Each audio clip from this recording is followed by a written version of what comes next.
Hey, what's up everyone? Tim here from Ung Studio, and today we're designing and making a minimal wood stool and side table using a Glowforge laser cutter. This project has been on my list for a long time now because I've always wanted to push the boundaries of my laser cutter by creating products that are both complex and functional. For today's project, we're going to design a minimal stool and side table in as few pieces as possible. For our materials and tools, we're going to be using 1/4-inch cherry plywood, wood glue, a rubber dead blow hammer, and a Glowforge laser cutter. Speaking of which, if you're in the market for a laser cutter and you're interested in purchasing a Glowforge laser cutter, scroll down to the description section of this video where I'll share a link that'll get you up to $250 off of a Glowforge Plus or $500 off of a Glowforge Pro. Now, let's talk about the design of this minimal wood stool and side table. I started this project by going around my house and measuring the typical dimensions of my chairs to figure out the height, the width, and the depth that works for me. It came to about 18 inches in height and 18 inches in diameter. Knowing the appropriate dimensions for any furniture project is one of the most important aspects of designing any product. If you're designing a product for yourself, make sure you figure out all the technical specifications of it before you jump into designing the project. With these general dimensions in hand, I designed a minimal wood stool and side table in a software called Rhinoceros. I started off by simply drawing a square that was 18 inches wide by 18 inches tall. I knew that this project would have 4 legs, but I knew I couldn't design individual legs at the corners of the seat because of the 1/4-inch plywood. It would probably break and snap. This is where design really happens. How would you design the legs of the stool and side table to prevent it from breaking when someone sits on it or puts something heavy on top of it? Let me know in the comments section below.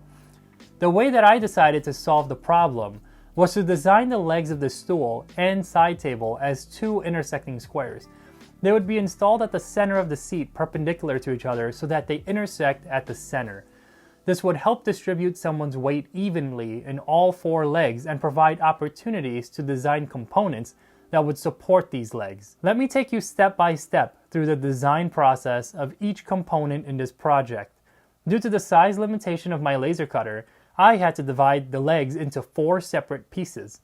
The original design looked like the capital letter C, as in cat. These legs would be mirrored and connected to one another to form a trapezoid. However, the corners were all sharp angles, and I had a feeling that the leg's corners would result in the material cracking. To solve this issue and create softer corners, I decided to curve the corners to allow the weight from someone sitting on a stool to be evenly distributed from the top of the stool down to the floor. The curves would add structural support to the design. Now, I had to figure out how I would hold the legs in place, which would be accomplished by the seat of the stool. The top of each leg will have 4 finger joints that will align 2 layers of 1/4-inch plywood for the stool's seat. At this point, I thought the design would work, but I also had a feeling that the bottom of the legs of the stool could potentially splay outwards and crack the finger joints of the seat when someone sat on the stool. This last part took a lot of brainstorming, which means that I basically stared at my ceiling wondering why I even decided to design this minimal wood stool and side table in the first place. After a lot of contemplation, I realized that I could simply cut slots through the legs of the stool and design a support piece at the top of the legs and at the bottom of the legs that would basically sandwich the legs of the stool and be held together by a piece of 1/4-inch plywood that's fitted into the slots. This probably is hard for you to imagine as it was for me. To help me understand what the final design and product looks like, I always extrude the 2-dimensional shapes that I drew and build a 3D model of it to see if the pieces come together as I intended. Here's a 3D model of the support that will sandwich the legs at the base of the stool. If I highlight the piece, you can see that they come together with finger joints that create a cross-shaped piece. The legs of the stool will be sandwiched between the support pieces, and a tab will be hammered and glued in place. Now here's the final design of the minimal wood stool and side table with all the pieces in place. You can see the support pieces with the legs of the stool sandwiched between and held together with plywood tabs. You can also see the 2 layers of 1/4-inch plywood that makes up the seat of the stool. The idea here was that one layer could be installed, then a second layer could be turned 90 degrees and glued onto the first layer. If you like what you're seeing so far, make sure you hit that like button and share this video with your friends to help me grow this channel. Now let's jump into laser cutting all of the pieces in my Glowforge laser cutter and assembling them to create the minimal wood stool and side table. For this project, I'll be using 1/4-inch cherry plywood. First up in the laser cutter were the legs and support pieces.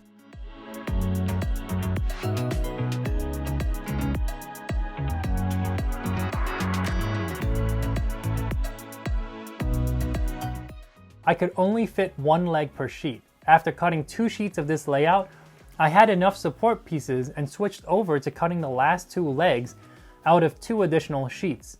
Then I switched over to cutting out the 4 semicircular pieces for the seat of the minimal wood stool and side table. With all of the pieces cut, I removed the protective masking from the pieces. A lot of people ask why I use paper masking on my materials before I put them into my laser cutter. Here's what happens without the masking.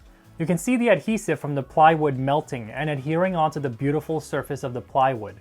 With the masking, all of those debris and scorch marks go onto the surface of the paper, which is easy to peel off. Now that the masking is removed, it's time to assemble the project. The first step was assembling the support pieces and wood gluing them into place.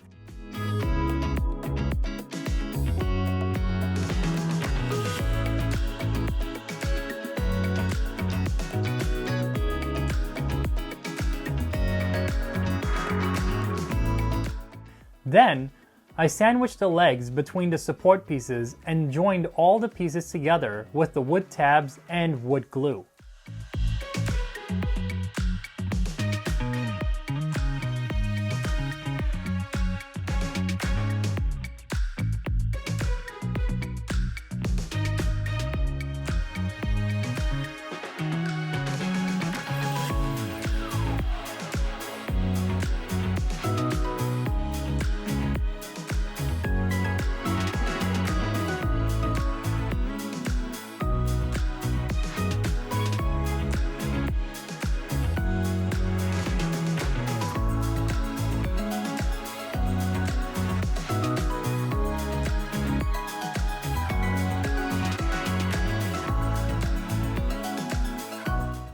The last step was to install the seats into the finger joints of the legs and glue the first layer onto the top of the legs and support pieces.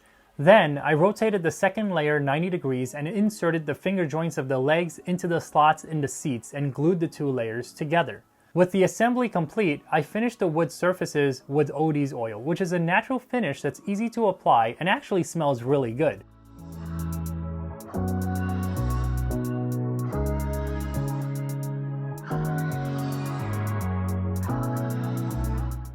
Here's the finished minimal wood stool and side table.